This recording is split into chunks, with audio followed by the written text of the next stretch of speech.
So in this class, we could just quickly see about the files and the file operations. Uh, so basically, there are two different types of file. One is the text file, and the other one is the binary file. So text file are the normal files which we use. The data files, .txt files, all those comes in the text files, and the binary files are those wherein the data is stored in .bin. So it's like it will be basically stored as zeros and ones, and there will be an EOF character which marks the end of the file, and here also you will have an EOF character which marks the end of the file. So these are all the basic differences between a text file and a binary file. So there are basically two different type of files.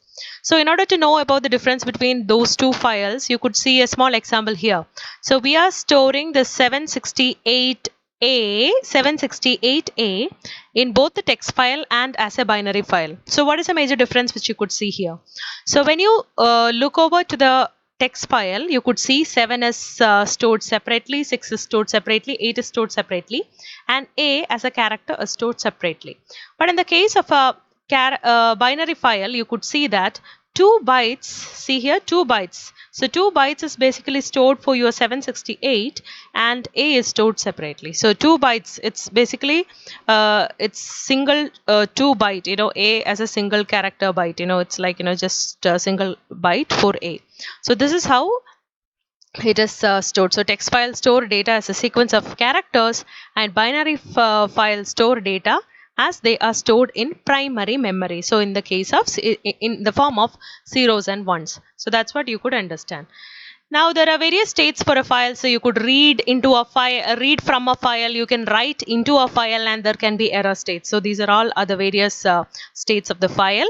And you could see this is nothing but the position. So that means you could, when you are in the write mode, what are the other things which are allowed. So whether the read is allowed, write is allowed, append is allowed. So everything is very clearly given in this particular tabular box that you could see later in detail.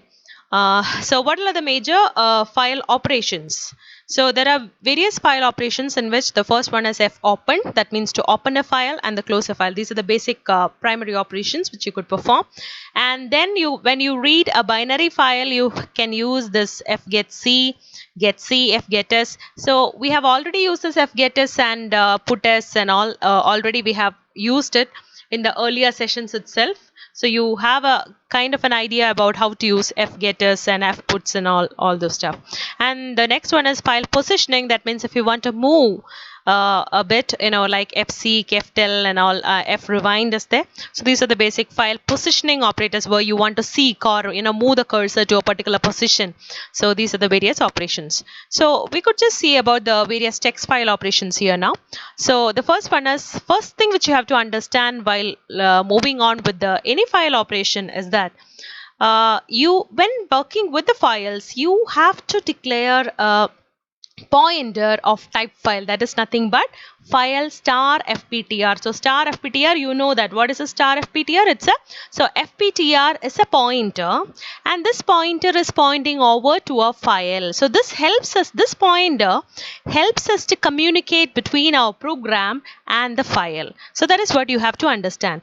And one more thing, so with the help of this pointer only, we will be communicating with the file from the program. Okay, so if you want to write something onto the file, or if you want to read something from the file, or if you want to update or append something onto the file, everything could be done only with the help of this file pointer. And now the other thing which you have to understand is that whenever you open a file pointer, make sure that you are closing it, because otherwise it will always end up in the dangling pointers, and all those issues will pop up. Fine. Now, how to open a file? So this is the basic syntax. So syntax, I think, as you work well with the programs, as you start working out more on the programs, the syntax by default will get into your head. So otherwise, this the syntax. So star file star f open. So pointer. So char star name char mode, and this is the file close. It's just your file pointer has to be closed. That means that file is closed. That means the pointer to that particular file is closed. That's it. And this is your fprintf that you will understand soon. So how to write into a file? So that's the first operation that we are going to see. So while writing onto a file, understand we need a file pointer. Yes, we have a file pointer and the name of the file pointer is fp. Okay, now what are you going to write? How are you going to, or where are you going to write? Okay, I am going to write into a clients.txt file. So it's a text file operation. So I have done an fopen. So my fp is equal to fopen of clients.txt. So where am I going to write? I am going to write it into a file named clients.txt. And in what mode? Okay, I'm going to write. So my mode is w. So my file operation mode is w. Okay, so what am I doing here? I'm checking whether my file pointer is equal to null. If it is equal to null, I'll just say that okay, my file itself is not found, so I don't know where I need to write. No, I found a file. Then what I need to do? Then I need to enter three different things: account, name, and balance, and I'll be writing over to it, and I'll be printing the same using the FP. Okay, using the FP, and I'm just closing it. So this is what a normal file writing operation is. So nothing, it's very simple. You need a file pointer. Whenever you start dealing with a file, you need a file pointer, and once you have the file pointer, you need to open it. Okay, in which mode you need to open, that you need to mention, and whatever be the operation you need to do, just perform the operation. So this is just an example of that, the same thing which I have done. Okay, so the same thing I have done it, and I've written this 10,000 cine and 3,000 onto the file, so I could see the values already been written over to the clients.txt. So I have run this program. I have entered all these three values. Once I'm scanning, right? So I'm writing all these three values and I'm writing onto my file. Which is my file? So clients.txt, onto the clients.txt, I will be writing this 10,000 cine and 3,000. Right? Just see a small demo for this. This is a small example wherein we are opening a file called clients.txt in the write mode. Okay, and what we are going to do is we are going to get the account name and the balance from the user, and we will be putting that in, so that will be written onto the clients.txt. So that is what we are going to see. So when I run this, sorry, yeah. So when I run this, it's compiling. So I'm just getting 123. I'm giving the account name and my name as me. As it is specially locked down, it is 500 rupees, just 500 rupees I have. So it's finished. So you could see a client.txt has been generated, and in that 123 cine and 500 has been written. So this is the first one. So I think you got an idea about how that works. Now for the next thing, so in that example itself, you would have already seen this fscanf. So how the fscanf works. So you need the file pointer and the format. So all these things you will understand it later on the go. And then the next one is reading from a file. So reading file from the file is exactly similar to the one which we have seen. So we need to open a file pointer, and you are going to read the details from the clients.txt. Understand, you are going to read from the clients.txt. So it's kind of a progressive programming which we are going to do. Okay, so and then whatever be the details, I'll be reading it. So that's all it is. So here I could just tell you that why this happened. File could not be opening is once the in an online compiler. So my clients.txt, once it is done, I have written okay fine, but I have closed it, so that file is gone. So what you could do is you could create a local copy, and you could give, instead of this file dots, you could give the complete what is that, the file path could be given here, so that will do. So it will open that clients.txt. So if the clients.txt is not does not exist, then it will simply throw you out an error that okay, or nothing is there in the clients.txt to be read. Then it will simply throw you out an error of file could not be opened. That's all it is. And otherwise, say if you could see this example here. So in this example, basically, So here in this particular example, you could see the file open here. So you are opening the file clients.txt in the read mode, and you are trying to write some content onto it. So we will just run and see. So when you run this, you see here, you could see that the file could not be opened. Okay, so if you are opening the file in the read mode, you cannot write anything onto it. So that is what you could see here. Okay, so this is one example. So one good example. So here this is nothing but I am updating the program. I have updated the program in such a way that see here I have written onto program.txt and then I'm going to read the particular data from the program.txt. So I have written and then I'm reading. So I have written the value 555 and then I'm trying to read the value 55 from the program.txt file. So that is what is happening here. So you could see this example here. So here you could see this. A file has been written, a program.txt, a file. In that file, we have written something. So we are actually writing a particular number. And then what we are doing is we are reading that content. So here you could see very clearly if the opened file is null, then it should return an error opening file. Otherwise, it should return the number which is not null. So it should print some particular value. That is what we are planning to do. So when we run this particular file, we could see enter the number. So I am writing now. So when we write, okay, writing is over and you could see the number 55 is printed from the program.txt. It is reading from the file. So it is not null, so it is printing the value which is there inside. So this is how you could use the understand the topic. So now the next one is nothing but the simplest one, closing a file. It's as simple as that. So while closing the file, what you have to do is you have to simply give the file pointer. So for fclose of just the file pointer. So if the file fclose function returns a value 0, then it's successfully executed. Otherwise, what will happen is it will return the EOF, which refers that an error has occurred. So that's what the fclose is. Now coming back to the binary files, it is very simple. So I've already told you it's .bin file. So it will be the data which is stored inside will be zeros and ones. It will be for your primary memory to understand. It will be kind of the data which is stored in the primary memory.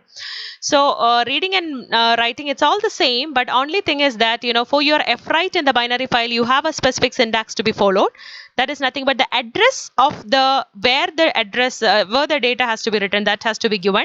Then the size has to be given. The number of the data is nothing but the number of the blocks.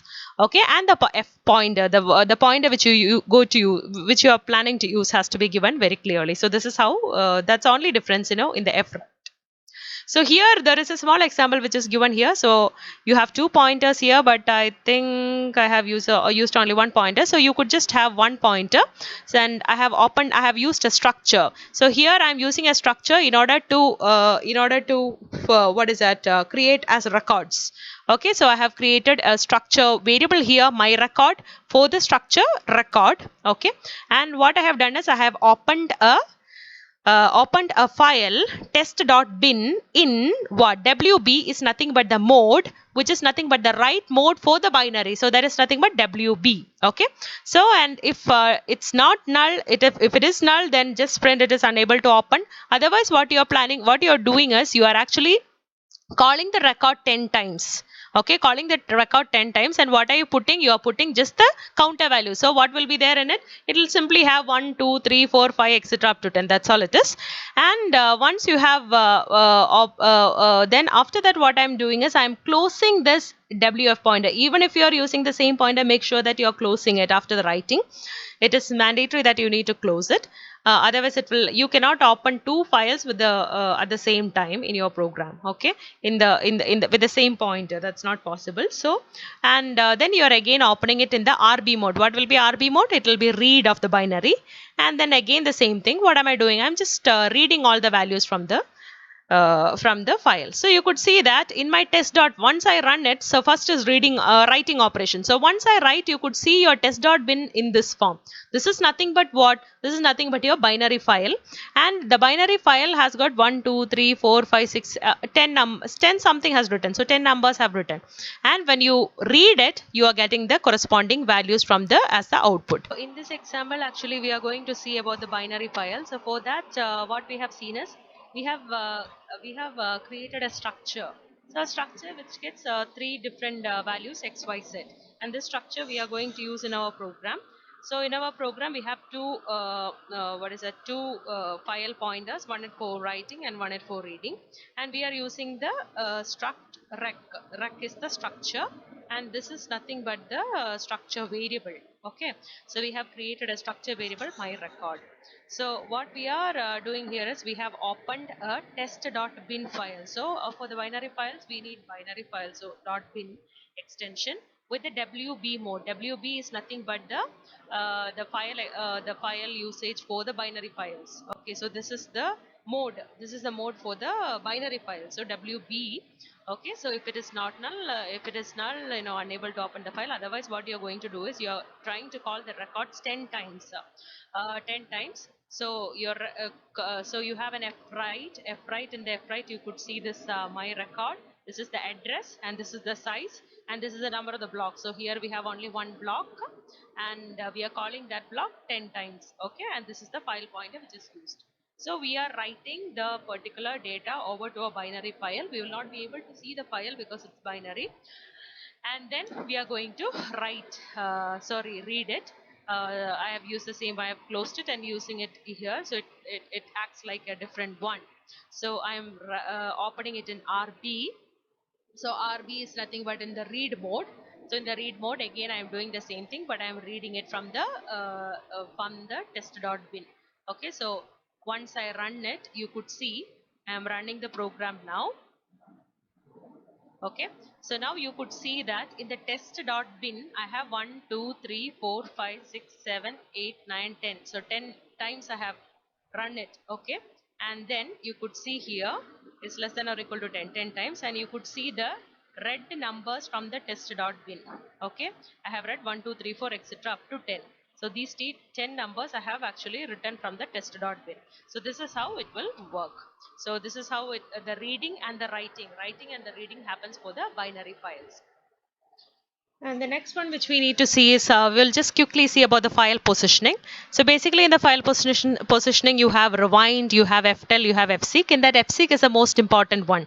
So in fseek the major thing which you need to understand is that the fseek function sets the file pointer indicator for the stream. So file star stream is it's kind of indicate this f star stream is a pointer which is pointed to by the stream, and there is an offset. That means how many bytes you need to move from which location you need to move, you will get it from word from. So this is the major thing. So word from has to be again given a particular importance. That means your word from can be three different things. One is seek underscore set, seek underscore cur, and seek underscore end. Seek underscore set is nothing but it will position the cursor from the beginning of the file, and end means it will simply take it to the end of the file, and cur means it will take it to the position set, that is x bytes from the current position. So x bytes means this one. This is nothing but your x bytes. The x bytes you will get it from the offset. Okay, from the current position. These are the three different modes which you have for your word from alone. For the word from you have three different positions. You can set three different positions, and this is nothing but the program which you could run and see. I'll pass this PPT to you as well. So you have your FPTR and you have your size of, okay, struct num and seek end. Okay, so you have your actually basically, so what will this program do? This program, what it will do is it will simply reverse the number. So this is just the program which we have seen before, but because of the time constraints I'm not running it and showing you. See, this is nothing but what it will do is it will reversely print all the numbers. It will reverse the numbers and it will print you whatever it is. So this is what you could see here. So if you are interested in more file operations, basically you have got the put c and all. That is nothing but putting a character onto the file and all the stuff. It's already available. And this is nothing but your fgetters is there, and then you have your standard input output files, std in and std out. You have already seen this in various scenarios before, and this is your fgetters which you have already used in the string while reading the string and all. So this is again a bit more explanation about the file operations. And coming back to the rewind and ftl, so you have your rewind here. So rewind is nothing but change the work file from the write state to the read state. That is nothing but the rewind. Okay, so recollect that to read and write a file with one open, so we must open it in the append mode. So always understand that, if you have a write along with the plus, that is nothing but an append mode. Okay, ftl is simply will report the current, where is the current position, what is the current position of your marker, that is what it is. And then I'll just coming back to this slide now. So you have various modes. You have read mode, you have write mode, you have append mode, you have read plus. Read plus is nothing but the read and append, and write and append, and this is append. So these are the various modes which is. So open state you will have everything, so read, write and everything. So read aloud, yes, read is allowed. When the read is happening, you can have write. So, and when the write is allowed, you cannot write anything, you cannot read it. Okay, and you can write, you can append, you can read and append, that is possible. But so while append, so these are this table will make more sense to you now. Okay, so when each mode is there, what is the other operation which is allowed, what are the other operations which are not allowed. So basically you need to make sure that you should have a clear understanding about how to open a file, how to write into a file, how to read the data from the file, and you should have a simple understanding about what the binary files are. So you have RB and WB, and you have also know about fseek. So these are the basic things which you need to understand. Okay, thank you. So just go through this, and if you have any other doubts or anything, please get back to me. It will be great. Thank you.